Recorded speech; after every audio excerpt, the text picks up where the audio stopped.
There was a man. He lived in the 1920s, 1930s. His name was Easy Eddie. Easy Eddie was a super empowered attorney. And he was so good that he was hired by the Chicago Mafia, which was led in those days by someone named Al Capone. He was such a good lawyer. He knew the law so good, and he had so many connections, and he could manipulate things in such ways that no matter what charges they had on Al Capone or his people, they couldn't put any of them in jail. They couldn't convict him of anything. And because he was such a good lawyer, he was so valuable that the Mafia gave him enormous amounts of money. He had private airplanes. He had practically an entire city block of property with a beautiful mansion, the best of cars, the best of everything. And his son, he could do anything he wanted. But Easy Eddie was thinking, I've given my son everything. Everything money could buy. But there's one thing I haven't given my son. I haven't given him an example of a father that he could be proud of. And he thought about this for some time. And Easy Eddie came to the conclusion, the only way I could give my son a father with a legacy of a good name is I have to help the government put the Mafia in prison. Because the Mafia was killing people, and he was getting them off. Getting people addicted to drugs and alcohol, and he was getting them off. Extorting innocent little store owners who are struggling for their life, pay us so much a month or we're going to bomb your store. And they bomb them, and he was helping them. He helped the FBI. He testified. And many of the biggest people in the Mafia were put in prison. He knew full well that he would be killed for doing this. And one day he was riding in his car and another car came by and several people with machine guns filled his body with bullets, and he laid on the street dead. He paid a very high price to give his son a father who he could be proud of. That's a high price, but for him it was worth it.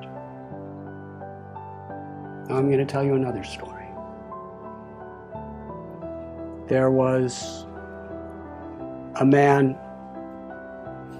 He was in the United States Air Force during World War II. And he was on a battleship called the USS Lexington. And he took off from his ship with a squadron of other airplanes, maybe 6 or 7, to go fight against the Japanese. As they were flying in the sky, this person realized that someone on the ship forgot to put fuel in his tank. So he radioed to the leader of his formation and said, I have to go back. He said, well, we can't. You go back. We have to keep going. On his way back, he saw about 9 Japanese bombers coming toward the USS Lexington to sink the boat, and there were thousands of people on the boat. He was alone, and there were 9 of them, and he decided, I have to stop them, because there was the ship, they didn't know what was happening. So he single-handedly charged at these 9 airplanes and was shooting and shooting and shooting, and he actually had 2 of them fall into the ocean.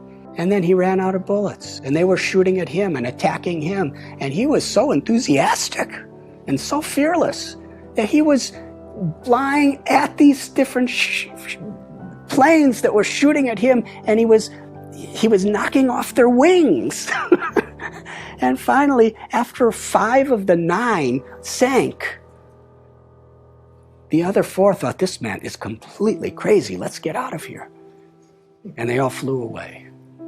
And he came back, his plane was all beaten up, and the people of the USS Lexington actually saw what was happening.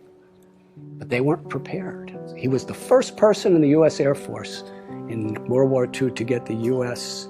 Congressional Medal of Honor, the highest award there is. His name was Butch O'Hare. And the airport in Chicago, O'Hare Airport, is named after him. He's considered one of the greatest heroes of American history because he was willing to sacrifice his own life for the higher cause of others. What makes this story so interesting is Butch O'Hara was the son of Easy Eddie. That's a strong foundation. What are we giving our children? I have seen in my life traveling around, I've been wandering around this planet for 63 years now. I've seen people work so hard for money, give it to their children, and then their children fight as enemies to see who gets it. Is that the legacy?